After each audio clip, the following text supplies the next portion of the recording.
Hyvät kuulijat, jos pelkäätte A. Rakkautta tai B. Ydinräjähdyksiä, voitte nyt sulkea vastaanottimenne ja jättää minut. Moi, hei, tervetuloa kotiin.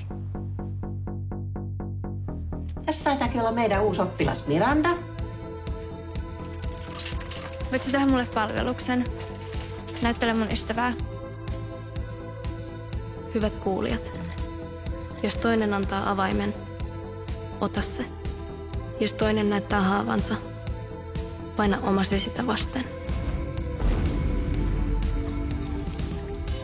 Mä vaan haluaisin johonkin pois.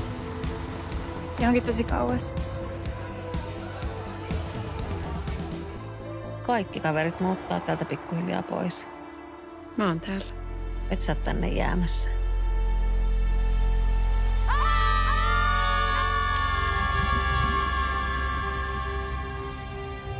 Millaista elämää sä haluaisit elää? Miltä susta tuntuu, että sun äiti on sairas? Miltä susta tuntuu, kun sä roikotat sun päätä ikkunasta? Miltä tää susta tuntuu?